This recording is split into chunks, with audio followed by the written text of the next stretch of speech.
ఒక వాక్యాన్ని బైబిల్ను చదువుకుంటూ వస్తాను. దయచేసి మీరు జాగ్రత్తగా దేవుని యొక్క వాక్యాన్ని వినండి. శ్రేష్టమైన చక్కటి వాక్యము దేవుడు మనకి ఇవ్వబోతూ ఉన్నాడు కాబట్టి ఆ మాటలు జాగ్రత్తగా వింటాం.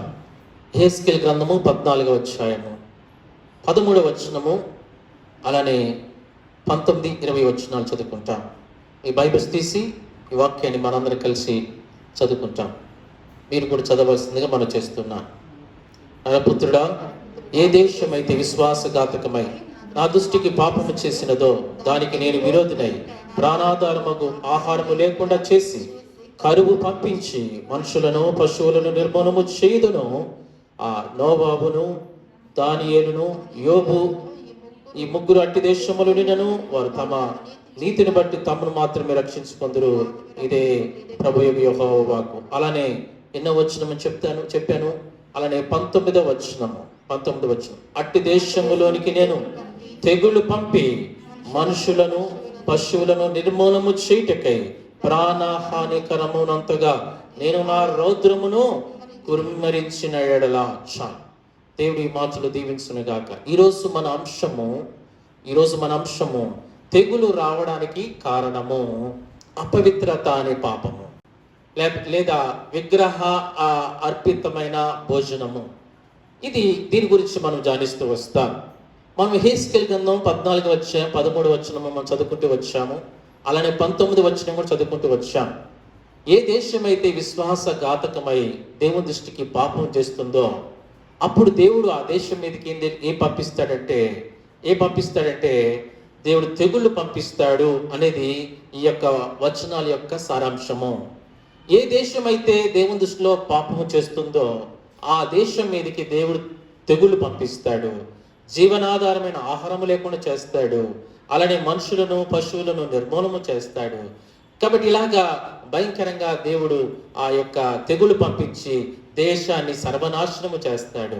ఇది దేవుని వాక్యం చెప్తున్న సత్యము. నిజంగా ఈ యొక్క తెగులు రావడానికి గల కారణం ఏంటంటే పాపము. ఏ పాపము తెగులు రావడానికి కారణం అవుతూ వచ్చిందో బైబిల్లో మనము దాని గురించి మనం ధ్యానిస్తూ వస్తాం. ఈరోజు మనము గత దినాల్లో మనం ధ్యానిస్తూ వచ్చాం. తెగులు రావడానికి గల కారణము నెంబర్ 1 చూస్తూ వచ్చాం. ఒకటి, యెహోవాను తెలుసుకోకపోవడం ద్వారా తెగులు వచ్చినట్లుగా బైబిల్ రాయబడుతూ వచ్చింది. నెంబర్ 1 చూస్తూ వచ్చాం. కానీ మానవుడు దేవుని తెలుసుకోకపోవడమే పాపము. ఆ పాపాన్ని బట్టి తెగులు వచ్చినట్లుగా చూస్తూ వచ్చాం. నెంబర్ 1. నెంబర్ 2, దురాశ.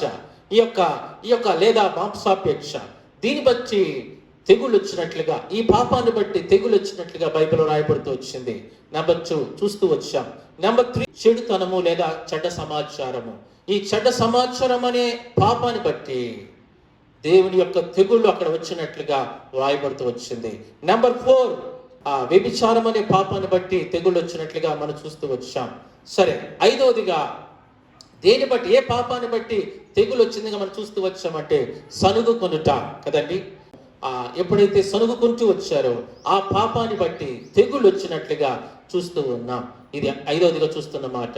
తర్వాత 6వదిగా మనం చూస్తూ వస్తే ఈరోజు మనం 6వది చూస్తాం. ఏంటి అంటే దేని బట్టి తెగులు వచ్చింది, బైబిల్లో ఏ పాపాన్ని బట్టి తెగులు వచ్చింది అనేది కానీ మనం స్పష్టంగా ధ్యానిస్తూ వస్తే మనకు అర్థమయ్యే మరొక సత్యం ఏంటి చెప్పమంటారా? ఏంటంటే అపవిత్రత. చెప్పండి అందరూ. ఏ పాపము? అపవిత్రత.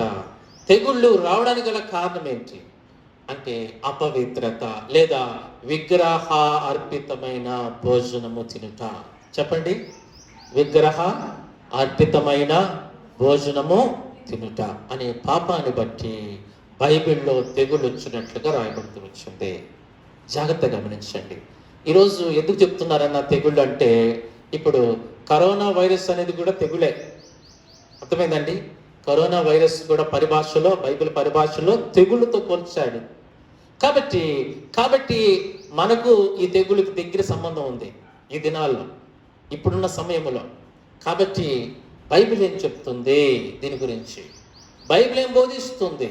అసలు తెగులు ఎందుకు వచ్చిందో బైబిల్లో మనకి వ్రాయబడుతూ వచ్చింది. ఎన్నో వేల సంవత్సరాల క్రితమే దేవుడు ఈ యొక్క వాక్యాన్ని రాసి ఉంచాడు. తెగులు రావడానికి గల కారణం ఏంటో బైబిల్ చెప్తున్న సత్యం ఇది. కానీ మానవుడు ఎవరికి అర్థం కాకపోవచ్చు ప్రపంచానికి, కానీ దేవుని బిడ్డలకి దేవుడు బయలుపరిచాడు. ఏంటి అంటే తెగుళ్ళు ఎందుకు వచ్చిందో దేవుని గ్రంథంలో రాయబడుతూ వచ్చింది. ఈ విషయాలు మనం చూస్తూ వస్తాం, ధ్యానిస్తూ వస్తాం. చూడండి, ఇది నేను చెప్తూ వచ్చాను. తెగులు రావడానికి గల కారణం ఏంటంట అంటే అపవిత్రమైన భోజనము. కాబట్టి చూడండి, ఈ అపవిత్రమైన భోజనము గురించి బైబిల్లో మనం చూస్తూ వస్తే, లేదా విగ్రహార్పితమైన భోజనం గురించి మనం చూస్తూ వస్తే చదవండి. సంఖ్యాకాండములో ఇక్కడ ఈ మాట రాయబడుతూ వస్తుంది. సంఖ్యాకాండము 25వ అధ్యాయము 2వ వచనం చదవండి. ఆ స్త్రీలు తమ దేవతల బయలునకు ప్రజలను పిలవగా వీరు భోజనము చేసి వారి దేవతలకు నమస్కరించిరి. ఇప్పుడు రాయబడిన మాట చూస్తే వీరు ఎవరంట అంటే ఇశ్రాయేలు ప్రజలు. ఎవరమ్మా? ఇశ్రాయేల్ ప్రజలు. ఎవరు వీళ్ళు? రక్షించబడిన వారు. ఎవరు వీళ్ళు? బాప్తిస్మము తీసుకున్నవారు. ఎవరు వీరు?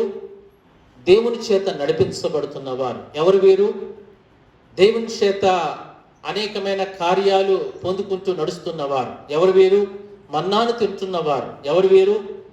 జీవాహారమైన జీవ పానీయాన్ని తాగుతున్నవారు. ఎవరు వీరు? మోషే నాయకత్వంలో నడుస్తున్న ప్రజలు. ఏమైందంట వారు ఏం చేశారంట? అక్కడ మోయాబు స్త్రీలను చూశారు. మోయాబు స్త్రీలను చూచిన తర్వాత, అన్య స్త్రీలను చూచిన తర్వాత, అన్య స్త్రీలు ఏదైతే వాళ్ళ దేవుళ్ళకి బలి అర్పించడానికి ఆ యొక్క పశువులను లేకపోతే ఆ యొక్క మాంసాన్ని పెడతారో, ఆ మాంసాన్ని ఆ యొక్క వారి యొక్క దేవతల దగ్గర పెట్టిన మాంసముతో వండిన ఆహారము ఈ ఇశ్రాయేలు ప్రజలు కూడా వారితో కలిసి భోజనం చేశారండి. ఏం చేశారమ్మా?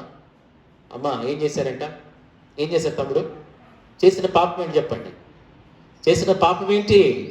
ఎందుకు వచ్చింది తెగుళ్ళు? ఎందుకు వచ్చిందంట? ఏ పాపాన్ని బట్టి వచ్చిందంట? వాళ్ళు చేసిన తప్పేంటి, లేదా చేసిన పాపం ఏంటి? విగ్రహ అర్పితమైన ఆహారాన్ని వారు ఏం చేశారు? భుజించారు. ఎవరు వీళ్ళు? దేవుని బిడ్డలు. దేవుని బిడ్డలు విగ్రహ అర్పితమైనది తినచ్చా తినకూడదా అంటే ప్రశ్న. ఆన్సర్ బైబిల్ చెప్తుంది తినకూడదు. ఏం చెప్తుంది ఆన్సరు? తినకూడదు. విగ్రహ అర్పితమైన భోజనాన్ని ఎట్టి పరిస్థితుల్లో తినకూడదు. ఎందుకంటే అవి నిజమైన దేవుళ్ళు కాదు. అవి నిజమైన దేవతలు కాదు. నిజమైన దేవుళ్ళు దేవతలు కాని దాని కొరకు దాని దగ్గర పెట్టిన ఆహారము, దానికి సమర్పించిన ఆహారాన్ని ఈ యొక్క దేవుని ప్రజలు తినడము చేసిన భయంకరమైన పాపము. ఇది ఘోరమైన పాపముగా దేవుడు చూస్తూ వచ్చాడు. ఈ పాపానికి తెగులు వచ్చింది. ఈ పాపానికి ఏమొచ్చిందమ్మా? తెగులు వచ్చింది. కరోనా కూడా ఎందుకు వచ్చిందంటే తెలుసా? కరోనా రావడానికి కారణం ఏంటి? ఎంతమంది చచ్చిపోవడానికి? ఎంత పెద్ద పెద్ద తప్పులు చేశారు వాళ్ళు? ఎంతమంది పాపాలు చేశారు? ఎంత భయంకరమైన పాపాలు తప్పులు చేశారంటే ఏమీ చేయలేదు వారు. ఏమీ పాపాలు అంటే వారు చేసిన పాపాలు రకరకాలుగా ఉన్నాయి, కానీ వారు చేసింది అసలు కరోనా రావడానికి గల కారణం ఏంటి? గబ్బిలం ద్వారా వచ్చింది. దేని ద్వారా వచ్చింది? వింటేనే మనకి నవ్వు వస్తుంది కదా. గబ్బిలం ద్వారా ఇంతమంది చచ్చిపోయారు. ఇప్పుడు ఆ గబ్బిలం ద్వారా ఎంతమంది చచ్చిపోయారు ప్రపంచంలో? నమ్ముతామా మనం? నిజంగా విగ్రహ అర్పితమైంది తిని తెగుళ్ళు వచ్చింది అక్కడ. అర్థమైందా? కరోనా ఎందుకు వచ్చింది అంటే, ఈ తెగుళ్ళు ఎందుకు వచ్చింది అంటే గబ్బిలం ద్వారా వచ్చిందంట. అమ్మా సరే, ఈ గబ్బిలం ద్వారా వచ్చిందని మనం అందరు కూడా చెప్తూ ఉన్నారు. కాబట్టి మనం చూస్తూ ఉన్నాం. ఒక దేశానికి వచ్చింది, చైనా దేశానికి. చైనా నుంచి ప్రపంచంలో 230 దేశాలకి ఇంచుమించు తాకింది. ఒక్క అమెరికా దేశంలోనే 1,00,000 మంది చచ్చిపోయారు. ఎంతమంది అమ్మా? 1,00,000 మంది ఒక్క అమెరికాలోనే చచ్చిపోయారు. అర్థమైందా? ఎన్ని లక్షల మంది చచ్చిపోతారో తెలియదు. ఇంకా ఎన్ని కోట్ల మందికి ఇది వైరస్ వ్యాప్తిస్తుందో తెలియదు. ఇంకా ఇది స్ప్రెడ్ అయిపోతూనే ఉంది. సరే, అక్కడ తాగుదాం అది. అయితే ఆనాడు ఇశ్రాయేల్ ప్రజలు చేసిన పాపం ఏంటి అంటే విగ్రహ అర్పితమైనది. విగ్రహ అర్పితమైన ఆహారము తినడం ద్వారా బైబిల్ చెప్తుంది తెగుళ్ళు వచ్చిందని. తెగులుతో దేవుడు మొత్తాడు అనే మాటను మనం చూస్తాం. కాబట్టి విగ్రహ అర్పితమైనది ఎట్టి పరిస్థితుల్లో కూడా దేవుని ప్రజలు తినకూడదు. అన్య దేవతలకు పెట్టిన ఆహారాన్ని తినకూడదు. అన్య దేవతలకు పూజించిన ఆహారాన్ని తినకూడదు. అన్య దేవతలకు పెట్టిన ఆ యొక్క ప్రసాదాలు తినకూడదు. అన్య సంబంధమైన వాటిని పూజించి ఆ వాటికి సంబంధించిన ఆ వాటిని అర్పించిన దానికి మనం తినకూడదు. కొన్నిసార్లు గుడిలో కొబ్బరికాయలు కొట్టి కొబ్బరి చెప్పలు తీసుకొని చంపుతూ ఉంటారు, అవి తినకూడదు. అలానే కొన్నిసార్లు ప్రసాదము కట్టి గుళ్ళో అర్పించి వచ్చి మన ఇంటి పక్కన వాళ్ళు మనకి ఇస్తారు, ఏమనంటే అమ్మా ఇది తీసుకో అని, వాళ్ళ ఇంట్లో చేసినట్లుగానే తినకూడదు. అలానే కొంతమంది మాంసం తీసుకొచ్చి ఇస్తారు వాళ్ళ గుళ్ళో వారి చుట్టూ ప్రదర్శన చేసి ఆ యొక్క దేవునికి అర్పించిన ఆ యొక్క మాంసం, పొట్టేల మాంసం కావచ్చు లేదా మేకల మాంసం కావచ్చు, తీసుకొచ్చి మనకి ఇస్తారు, అమ్మా కూర వండుకోండి అని, లేదా కూర చేసే ఇస్తారు. అప్పుడేం చేయకూడదు? తినచ్చా? తినకూడదు. జాగ్రత్త, తెగుళ్ళు వస్తుంది. ఏమొస్తుంది? తెగుళ్ళు వస్తుంది. ఆనాడు తెగుళ్ళు వచ్చింది ఎక్కడ? ఇశ్రాయేల్ ప్రజల మధ్యలోనే. ఈరోజు నీవు నేను కూడా చాలా జాగ్రత్తగా ఉండాలి. క్రైస్తవ జీవితం అంటే మనం ఎలాగంటే అలాగ ఉండడానికి వీలు లేదు. క్రైస్తవ జీవితం అంటే మనకు తోచినట్లుగా మనం చేయడానికి వీలు లేదు. ఒక సిస్టమ్ ఉంది, ఒక ప్రణాళిక ఉంది, ఒక బైబిల్ ఉంది. కాబట్టి ఆ బైబిల్ అనుసరించి మనం ఏది తినాలి, ఏది తినకూడదు అనేది మనం స్పష్టంగా ఎరిగిన వారమై ఉండాలి. మరి జీవగ్రంథము బైబిల్ ఎందుకు ఇచ్చింది దేవుడు నీకు? చెప్పు. అంటే బైబిల్ తీసుకుని వెళ్ళి గూట్లో పెట్టి దాన్ని ఏం చేద్దామని, కొంతమంది బైబిల్ కొనుక్కుంటారు, వెళ్ళి గూట్లో పెడతారు. ఎందుకు పెట్టి ఏం చేద్దామని దాన్ని? కొంతమంది బైబిల్ పెడతారు, మూసి ఉంచుతారు. ఎందుకు? పిల్లలకి ఎంటదా ఏమన్నా? ఎందుకోసం బైబిల్ ఎందుకు చదవాలి?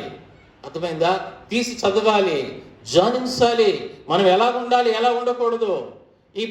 నేను చెప్తాను, దేవుడు మానవుడికి ఇచ్చిన అతి ప్రాముఖ్యమైన గొప్ప బహుమానం ఏదైనా ఉంది అంటే దేవుడు ఇచ్చిన బైబిలే. ఈ బైబిలే లేకపోతే మనం ఈ లోకంలో మనం ఎలా జీవించాలో మనకు తెలియదు, ఎలా బ్రతకాలో తెలియదు, ఏది తినాలో తెలియదు, ఏది తినకూడదో తెలియదు, దేని చూడాలో తెలియదు, దేని చూడకూడదో తెలియదు, ఎక్కడికి వెళ్ళాలో తెలియదు, ఎక్కడికి వెళ్ళకూడదు తెలియదు, పాపం ఏంటో తెలియదు, పాపం కాంతి ఏంటో తెలియదు, నిత్య రాజ్యం ఏంటో తెలియదు, నిత్య రాజ్యం ఎలా ఉంటుందో తెలియదు, నరకం ఏదో తెలియదు, మోక్షం ఏదో తెలియదు. ఇవన్నీ తెలిసిందంటే నీకు కారణం ఏంటంటే బైబిలే. అసలు బైబిలే లేకపోతే మానవుడికి దిక్కులేని వాడుగా తను ఎక్కడికి వెళ్తున్నాడో తెలియని బతకాల్సిన పరిస్థితి. మానవుడికి దారి లేదు, చీకట్లో బ్రతికే జీవితం జీవించేవాడు. ఈ బైబిల్ వచ్చి మానవుని వెలుగులోనికి నడిపించింది. అందుకని ఏం చేయాలి? ప్రతిరోజు బైబిల్ చదవాలి. బైబిల్ చదవకపోతే ఏమవుతుంది తెలుసా? అంటే బైబిల్ చదవకపోతే, బైబిల్ని అనుసరించి నడుచుకోకపోతే బైబిల్లో ఉన్న తెగుళ్ళు మన మీదకి వస్తాయి. ఎందుకు చెప్పండి? ఎందుకు అంటున్నాయి మాట తెలుసా? ఎందుకంటే నువ్వు బైబిల్ చదువు కాబట్టి నీకు ఏది తెగులు వస్తుందో, ఏం చేస్తే తెగులు వస్తుందో, ఏం చేయకపోతే తెగులు రాదో నీకు తెలియదు కనుక నువ్వు చేసేస్తావు ఆ పని. అప్పుడేమవుతుంది? ఆటోమేటిక్గా చెప్పండి, ఏమొస్తుంది? తెగులు వస్తుంది. కాబట్టి ఏం చేయాలి? బైబిల్ చదవాలి. బైబిల్ చదివినప్పుడు జాగ్రత్త పడతాం. కానీ బైబిల్ చదివితే నీకు అర్థమవుతుంది ఏంటంటే విగ్రహ అర్పితమైంది తినకూడదు. అమ్మో బైబిల్లో ఉంది, తినను అని చెప్తాం. ఒకవేళ తెలియకపోతే ఏం చేస్తాం? తినేస్తాం కదా. కాబట్టి జాగ్రత్తగా ఉండాలి. విగ్రహ అర్పితమైంది ఏది తినడానికి వీలు లేదు. ఇది బైబిల్ చెప్తున్న సత్యం. చూడండి, బైబిల్లో కూడా రాయబడి ఉందా అంటే రాయబడుతూ వచ్చింది. చూడండి, మనం చదువుతూ వస్తే చూడండి, కీర్తన 106వ అధ్యాయము చదవండి, 28వ వచనం. మరియు వారు బయల్పెరియోరును హత్తుకొని దేనికిదంట? చచ్చిన వారికి అర్పించిన బలి మాంసమును ఏం చేశారంటమ్మా? చెప్పాలి. ఎంత చక్కగా చూసారు ఇక్కడ. ఏం చేశారంటే వీళ్ళు చేసిన పాపం ఏంటి? ఇశ్రాయేలు ప్రజలు చేసిన పాపం ఏంటంట? ఏం చేశారంటే వీళ్ళు చచ్చిన వారికి అర్పించిన ఏం చేశారంట? బలి మాంసమును వారు భుజించిరి. వారు తమ క్రియల చేత, చదవండి ఇప్పుడు, వారు తమ క్రియల చేత ఆయనకు కోపము పుట్టించగా ఏమైందంట? వారిలో తెగులు రేగెను. అది చూసామ్మా, తెగులు రావడానికి గల కారణం ఏంటి అంటే చచ్చిన వారికి అర్పించిన ఏంటంట? బలులు, లేకపోతే చచ్చిన వారికి అర్పించిన బలి మాంసాన్ని వారు భుజించారు. ఎంత భయంకరమైన కార్యము! దాన్ని బట్టి తెగుళ్ళు వచ్చినట్లుగా మనం చూస్తూ ఉన్నాం. చూడండి, ఈరోజు నీవు నేను కూడా ఈ విషయాలు జాగ్రత్త పడాలి. జాగ్రత్త పడడానికి ఈరోజు దేవుని వాక్యం మనకి బోధిస్తుంది. ఒక క్రైస్తవుడిగా మన జీవితాల్లో బహు జాగ్రత్తగా జీవించాలి, బహు జాగ్రత్తగా బ్రతకవలసిన వారిగా ఉందాం. చూడండి, అలానే మనం చూస్తూ వస్తే 39వ వచనంలో తమ క్రియల వలన వారు అపవిత్రులైరి. తమ క్రియల వలన వారు ఏమయ్యారంట? చెప్పండి, అపవిత్రులైరి. ఎవరి క్రియలంట? ఇశ్రాయేల్ ప్రజలు చేసిన క్రియల వలన వారేమైపోయారంటే అపవిత్రులైపోయారు. కాబట్టి ఇలాంటి పరిస్థితి మనం చూస్తూ ఉన్నాం. అయ్యో, అపవిత్రమైన స్థితిలో, అపవిత్రమైన పరిస్థితి అక్కడ మనం చూస్తూ ఉన్నాం. అపవిత్రమైన భోజనాన్ని తిన్నారు. అలానే బలి ఈ యొక్క అన్య సంబంధమైన దానికి బలి ఇచ్చిన దాన్ని, బలి మాంసమును వారు తింటూ వచ్చారు. దాని ద్వారా ఎంతో గొప్ప తెగుళ్ళు వారి మీద పడడానికి, ఎంతో గొప్ప నష్టం వారు పొందుకోవడానికి కారణమవుతూ వచ్చింది. ఎంతో మంది చనిపోయారండి ఆ కారణాన్ని బట్టి. ఈరోజు నీకు నాకు కూడా దేవుని వాక్యం చెప్తున్న సత్యం ఏంటి తెలుసా? నీకు నాకు కూడా దేవుని వాక్యం బోధిస్తున్న సత్యం ఏంటంటే, వారిలాగా మనం ఉండకూడదు, వారిలాగా మనం జీవించకూడదు అనేది ఈరోజు నీకు నాకు దేవుడు చెప్తున్న సత్యము. చూడండి, లేవికాండం 11వ అధ్యాయం 8వ వచనం, వాటి మాంసమును మీరు తినకూడదు, వాటి కళేబరమును ముట్టకూడదు, అవి మీకు అపవిత్రములు.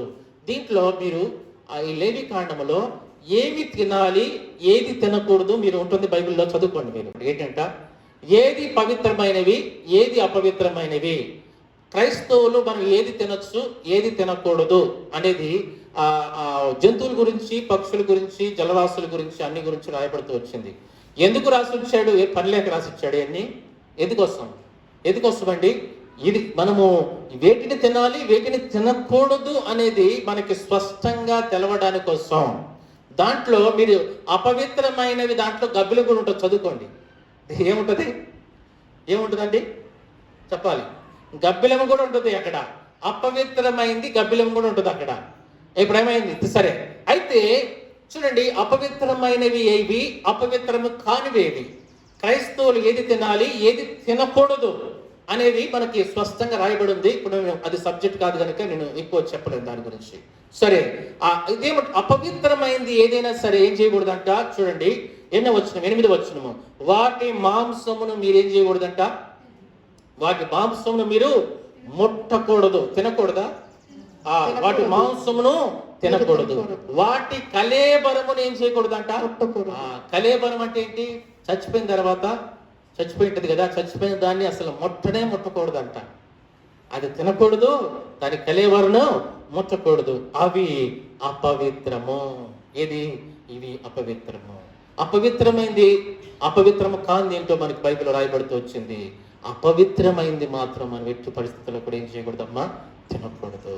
ఇక్కడ కొంతమంది ఏం చేస్తారంటే, కొంతమంది బైబిల్ సంబంధించి కొంత జ్ఞానం ఉన్నవాళ్ళు, అయితే బైబిల్ గురించి కొంత ప్రశ్నలు వేసేవారు ఏం చేస్తారంటే, ఇప్పుడు క్రొత్త నిబంధన ప్రకారముగా మనం ఏదైనా తినచ్చు కదా. పేతురు గారికి దర్శనములో, అపోస్తుల కార్యం 10వ అధ్యాయములో ఆ దర్శనం వచ్చినప్పుడు చతుస్పాద జంతువులన్నీ కూడా అక్కడ ఉన్నప్పుడు పేతురు అంటాడు, ప్రభువా, నువ్వు నిషిద్ధం అన్న దానికి ఇది అపవిత్రము, నేను తినను అంటే అప్పుడు స్వరం వినపడుతుంది. దేవుడు చెప్తాడు, లేదు, నేను పవిత్రం చేసిన వాటిని నువ్వు అపవిత్రం అనవద్దు, తిను అని చెప్పి అక్కడ ఒక దర్శనం ద్వారా దేవుడు చూపిస్తూ వస్తాడు. అది పట్టుకొని కొంతమంది ఏమంటారంటే, ఏదైనా దేవుడు సృష్టించినది ఏదైనా పవిత్రమే, ఏదైనా తినొచ్చు, ఎలాగా ప్రార్థన చేసుకొని తింటే పవిత్రం అయిపోద్దని కొంతమంది వాదించేవారు ఉన్నారు.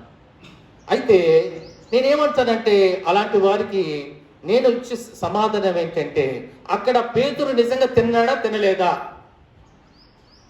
అక్కడ పేతురు గారు తిన్నాడా తినలేదా? తిన్నాడా? తినలా.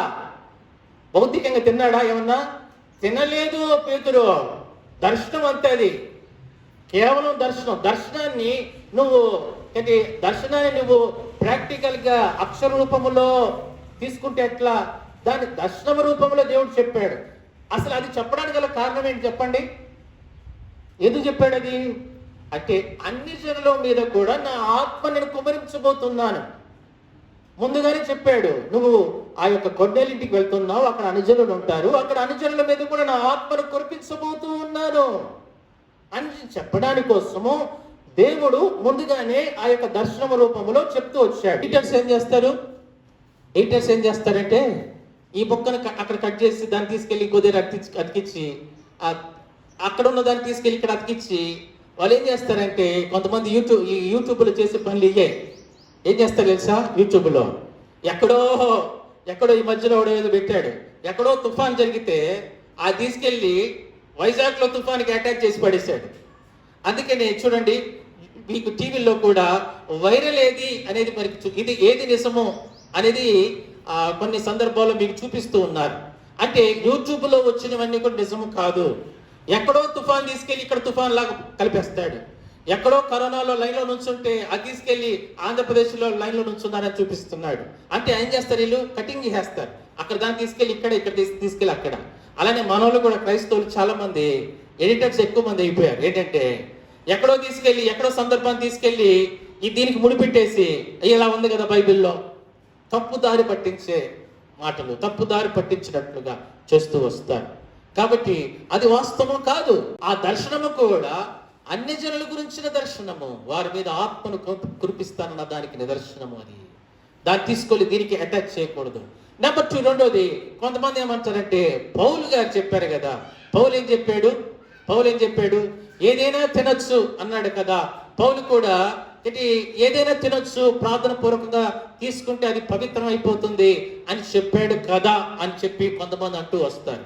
అదే అపోస్తుల కార్యములో పౌలు కూడా అంటూ వస్తాడు. చూడండి, అదే అపోస్తుల కార్యములో మనం చదువుతూ వస్తే విగ్రహ అర్పితమైనది తినకూడదు అని అక్కడ అపోస్తులు కూడా వారు నిర్ధారిస్తూ వస్తారు.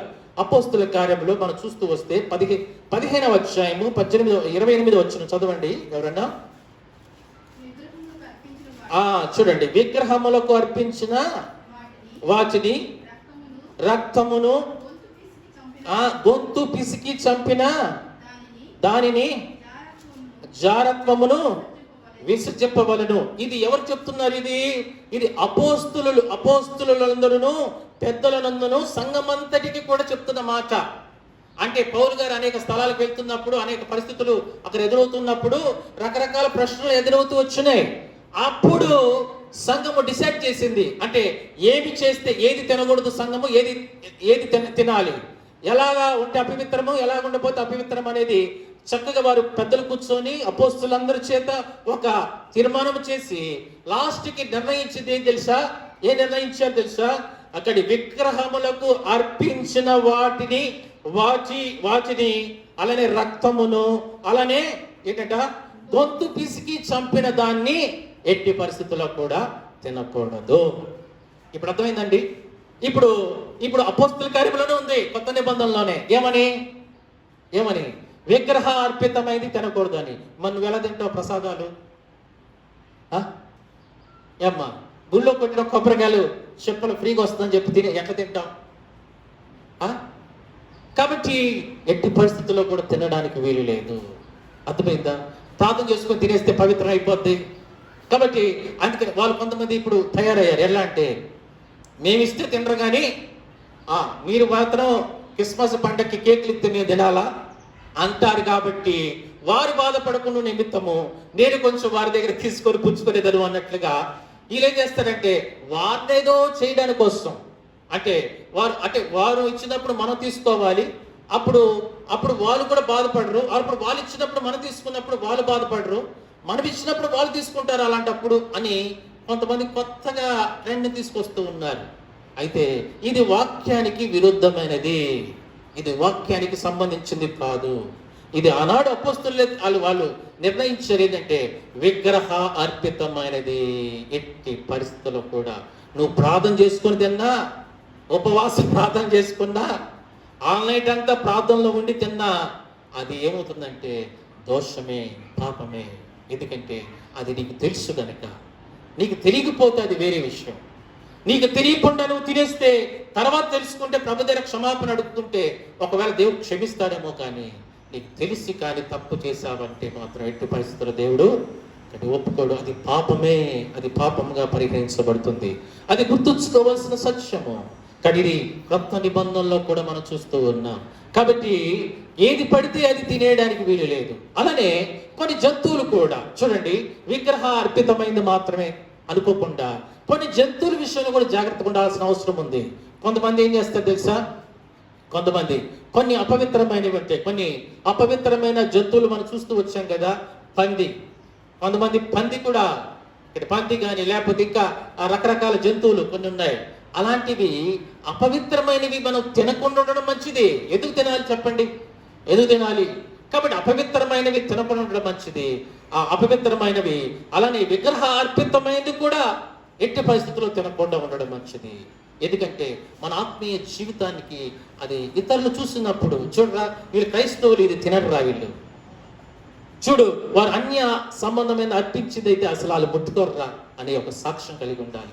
అలానే క్రైస్తవులుగా ఆ జంతువులని తినరురా, ఎందుకంటే వారు బైబిల్ చెప్తుంది అపవిత్రమైనవి అని, కాబట్టి తినరు అనే సాక్ష్యాన్ని కలిగి ఉంటూ రావాలి. కానీ ఇది మనం చూస్తున్న సత్యము. అలానే మనం చూస్తూ వస్తే చూడండి, దానియేలు గ్రంథం 1వ అధ్యాయము 8వ వచనంలో ఒక యవనస్తుని మీకు చూపిస్తాను. ఈ సందర్భంగా ఒక యవనస్తుని మీకు చూపిస్తాను. చూడండి, ఆ యవనస్తుడు ఎక్కడున్నాడు అంటే బబులోనులో ఉన్నాడు కదండి. ఆ యవనస్తుడు జీవితంలో మనం చూస్తూ వస్తే చూడండి, 1వ అధ్యాయం 8వ వచనంలో రాయబడిన మాట చూస్తే అతడు బానిసగా ఆ దేశానికి వచ్చాడు. ఆ బానిసగా ఉన్న వ్యక్తి ఈయన ఎవరంటే దేవుని బిడ్డ.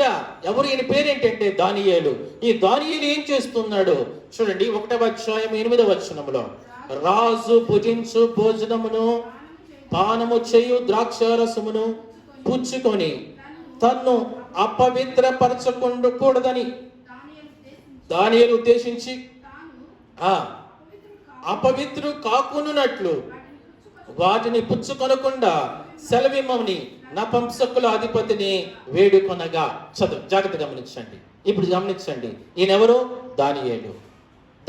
దేశం కాని దేశంలో ఉన్నాడు. దేశం కాని దేశంలో ఆయన ఉన్న ఈ దానియేలు ఆ రాజుగారి దగ్గర నుంచి ఏమొస్తుందంట? ఆహారం వస్తుంది. రాజుగారి దగ్గర నుంచి పానీయం వస్తుంది. ఎవరి కోసం అంటే ఈ దానియేలు కొరకు. ఈ దానియేలు కొరకు వచ్చిన ఈ ఆహారాన్ని, పానీయాన్ని దానియేలు ఏమాత్రం ఆలోచించకుండా రిజెక్ట్ చేస్తూ వచ్చాడు. నాకు వద్దు, ఈ ఆహారం వద్దు, ఈ పానీయం వద్దు.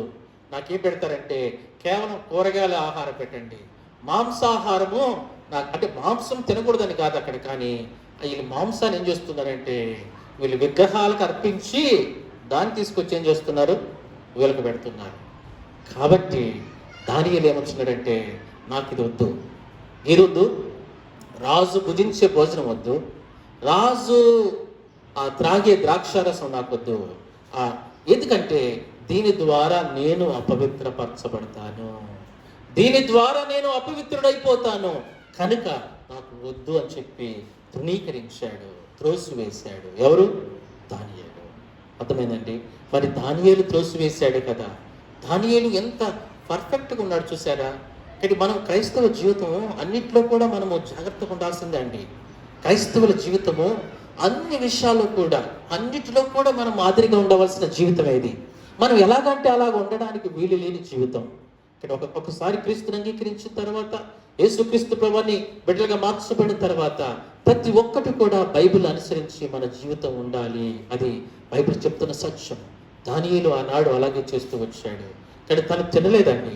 రాజు ఇంట్లో నుంచి వచ్చే రకరకాల భోజనాలు ఎంత చక్కగా ఉంటాయి, ఎన్ని మెనోస్ ఉంటాయి కదా, ఎన్ని రకాల వంటలు ఉంటాయి, ఎన్ని రకాల ఫిష్ కానీ, లేకపోతే ప్రాన్స్ కానీ, లేకపోతే మీట్ కానీ, చికెన్ కానీ, రకరకాలుగా అన్ని రకాల భోజనాలు తిని చక్కగా హ్యాపీగా ఉండకుండా ఈయన అంటున్నాడు, నాకు ఏంటంట రాజు ఆహారం వద్దు, రాజు పానీయం కూడా నాకు వద్దు, ఎందుకంటే నేను అపవిత్రైపోతాను, నాకు ఈ ఆహారం వద్దు, తీసివేయండి అని చెప్పి తనకు తానుగా చెప్తూ ఉన్నాడు. ఎందుకంటే ఆ ఆహారం ద్వారా తను అపవిత్ర అవుతాడు కనుక తినలేదండి.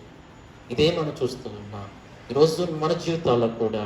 ఈరోజు నీ జీవితం, నా జీవితంలో కూడా ఇది గొప్ప లెసన్. అందుకని చూడండి, యెషయా గ్రంథంలో రాయబడిన మాట చూస్తూ వస్తే చూడండి, యెషయా గ్రంథంలో 52వ అధ్యాయము నేను ముగిస్తున్నాను. యెషయా గ్రంథం 52వ అధ్యాయం 11వ వచనం చదవండి. పోవుడి పోవుడి, అచ్చటి నుండి వెళ్ళుడి, అపవిత్రమైన దానిని ముట్టకుడని ముట్టకుడి, దాని నుండి తొలగిపోవుడి. యెహోవా సేవోపకరణములను మోయవారులారా, మిమ్మల్ని మీరేం చేయాలంట? పవిత్రపరచుకునండి. అయ్యో, ఈరోజు నీకు దేవుడు నాకు చెల్లిస్తున్న మాట తెలుసా? ఏం చేయాలంట? అమ్మా, తమ్ముడు, అయ్యా, ఏం చేయాలంట? పోవుడి. ఎక్కడికి వెళ్ళాలంట? అచ్చటికి పోవుడి. అపవిత్రమైన దాన్ని ముట్టకూడదు. అమ్మా, అయ్యా, తమ్ముడు, ఏంటంట? అపవిత్రమైన దాన్ని ముట్టకూడదు. యెహోవా సేవోపకరణం మోయవారులారా, మిమ్మల్ని మీరేం చేయాలంట? పవిత్రపరచుకోవాలి.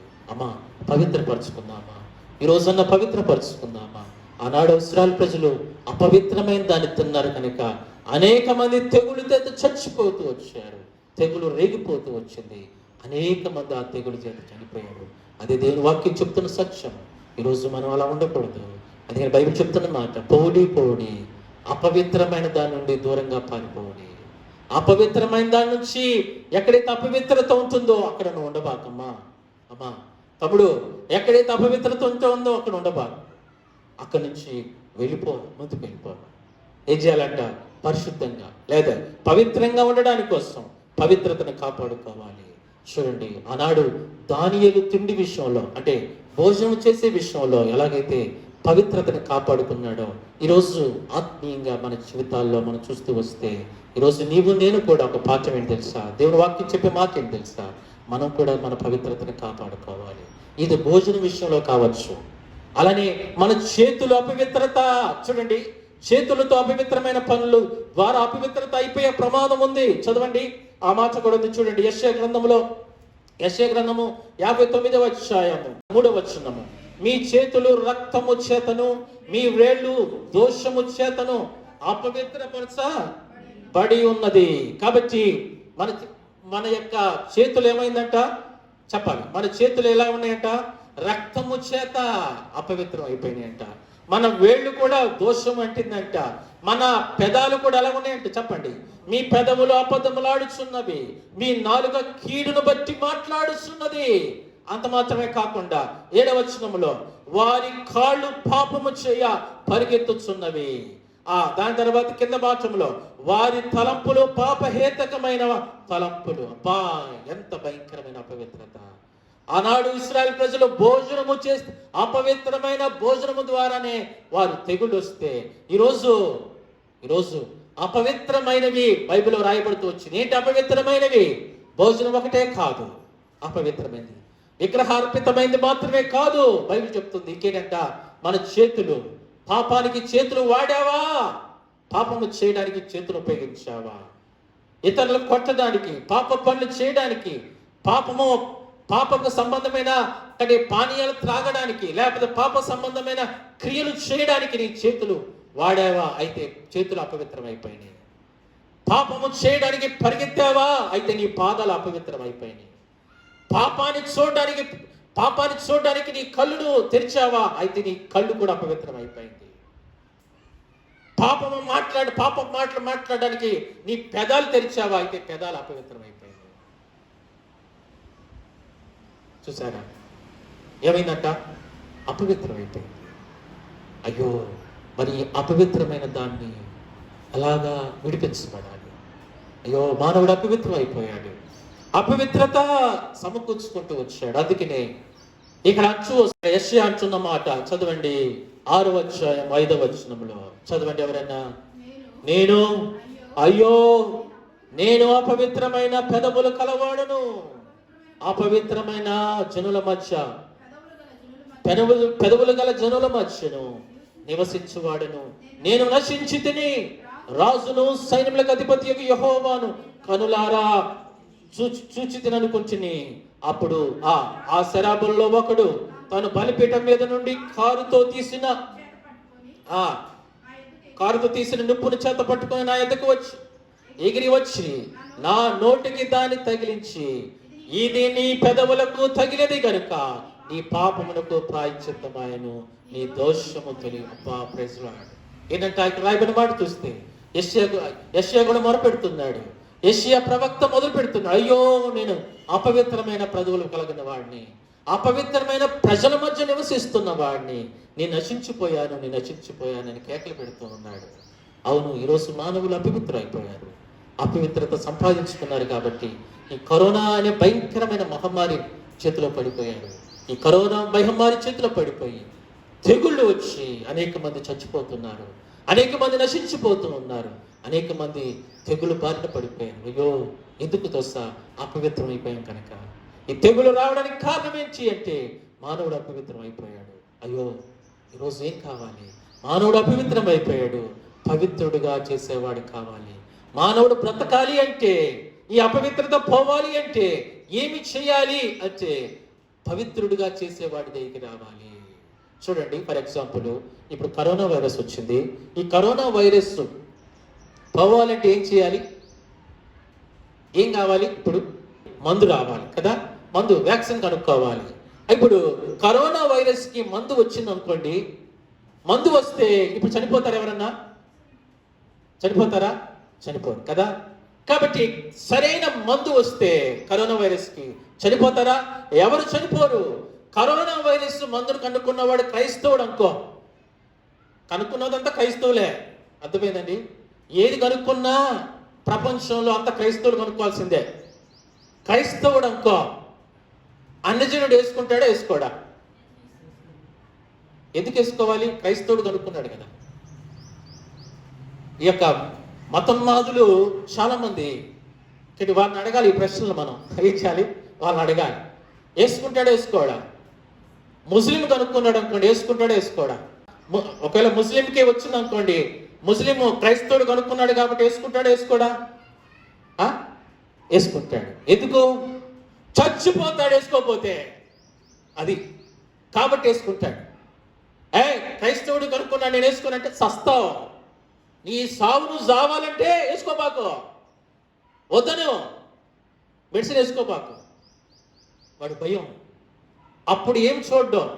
కనుక్కున్నవాడు క్రైస్తవుడా అని చూడు. క్రైస్తవుడైనా సరే నేను బ్రతకాలంటే వేసుకోవాల్సిందే.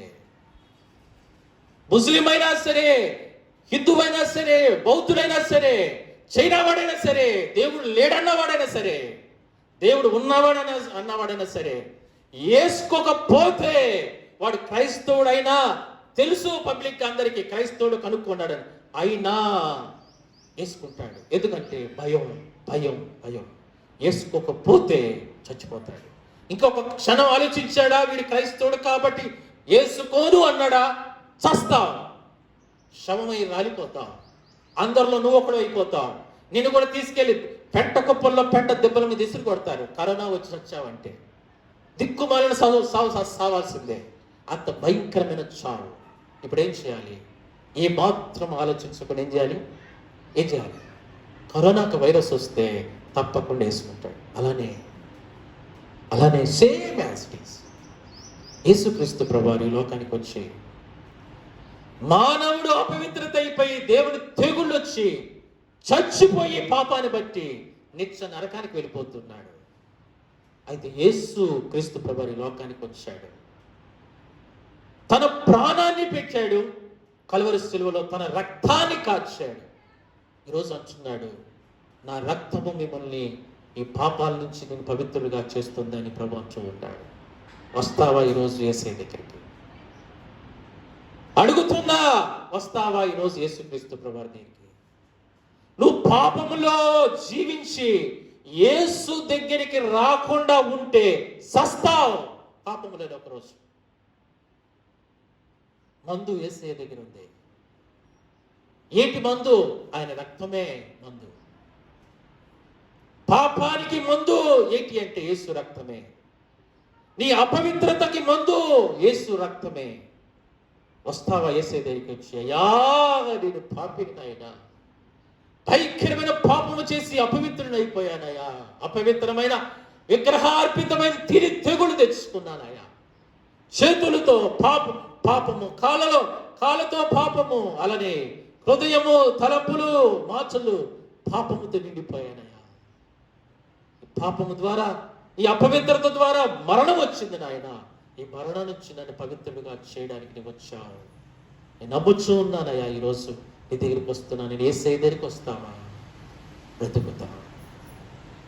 ఆయన క్రైస్తవుడు దేవుడు అని వెళ్ళిపోయావా, జాగ్రత్త, చచ్చిపోతావు. సస్తే ఇక్కడ మాత్రమే కాదు, కరోనా వస్తే చచ్చిపోతే ఇక్కడ వరకు ఆగిపోతుంది. కానీ పాపములు చచ్చిపోయామనుకో, జాగ్రత్త గుర్తుంచుకో, ఇక్కడ చచ్చిపోయిన తర్వాత పాపములో నిత్య నరకంలో కూడా నువ్వు కాలాలి. నిత్య నరకం ఉంది నీకు ఎలాంటి నరకం అంటే, ఇంతవరకు భూమి మీద అలాంటి నరకం అనిపించలా. నువ్వు భయంకరంగా కాలాల్సి వస్తుంది. ప్రతిరోజు కాలాలి. అగ్ని ఆరదు, పురుగు చావదు, నువ్వు చచ్చిపోవు, రోజు కాలుతూనే ఉంటావు. యుగాలు మంట, ఎగురుతూ ఉంటావు, అరుస్తూ ఉంటావు, కేకలేస్తూ ఉంటావు. నిన్ను ఎవడు విడిపించలేడు. భయంకరమైన చావు అది. దేవుడు మానవుడికి ఇచ్చిన అతి భయంకరమైన చావు ఏదైనా ఉందంటే నరక శిక్షనే. అంతకు మించి ఈ ప్రపంచంలో ఇంకా వేరే శిక్ష ఏది లేదండి. ఏ శిక్ష అయినా సరే అది మానవుడు చనిపోయేంత వరకు ఉంటుంది అంతే. మానవుడు చంపేస్తే అయిపోతుంది, వాడికి నిప్పు తెలియదు. కానీ దేవుడు ఇచ్చే శిక్ష ఉంది చూసావా, అది ఎలాంటి శిక్ష తెలుసా? నువ్వు ఇక్కడ చచ్చిపోయినా నేను చంపడు, ఇంకా అక్కడ కూడా నేను కాలినట్టుగా చేస్తాడు దేవుడు. అక్కడ కూడా నువ్వు వేదన పడాలి. అక్కడ యుగాలు వేదన పడాలంట, 1 రోజు 2 రోజులు కాదు. భయంకరమైన శిక్ష అది. నరక శిక్ష అనేది బహు భయంకరమైనది. మానవుడు చేసుకున్న పాపాన్ని బట్టి దేవుడు ఇస్తున్న శిక్ష. ఈరోజు నువ్వు తప్పించబడాలని కోరుతున్నావా? ఇది ప్రభు దగ్గర రా. యేసయ్య దగ్గరికి, యేసయ్యా నేను పాపిని, నన్ను క్షమించావా. అందుకని బైబిల్ చెప్తున్న మాట 1 యోహాను 1:7 యేసు రక్తము ప్రతి పాపము నుండి మిమ్మల్ని, మనలను పవిత్రులుగా చేయను. ఈ మాట ఎంత చక్కటి మాట. 1 యోహాను 1:9 ప్రకారంగా యేసయ్య దగ్గరికి వస్తే యేసయ్య నేను హక్కున చేర్చుకుంటాడు. నీ పాపాలను క్షమించేస్తాడు. తమ్ముడు, అమ్మా నీ పాపాలు క్షమిస్తాడు. అయా నీ పాపాలు క్షమిస్తాడు. నిత్య నరకం నుండి నిన్ను తప్పిస్తాడు. నిత్య రాజ్య ప్రవేశం ఇస్తాడు. కాబట్టి యేసయ్య దగ్గర నువ్వు, యేసయ్య ముస్లిం కావచ్చు, ఒకవేళ అన్యజనుడు కావచ్చు, ఒకవేళ నువ్వు నాస్తికుడు కావచ్చు, దేవుడు లేడన్నవాడు కావచ్చు, దేవుడు ఉన్నవాడని కావచ్చు. అయితే నీవు నిత్య నరకం నుంచి తప్పించబడాలి అంటే యేసుక్రీస్తు ప్రభువారే మందు, ఆయన రక్తమే మందు. ఆయన రక్తాన్ని దగ్గరికి వస్తే నువ్వు బాగుపడతావు, నీ పాపాలు క్షమించబడుతుంది, నువ్వు బ్రతుకుతావు. నువ్వు యేసయ్య దగ్గరికి రాకపోతే చనిపోతావు.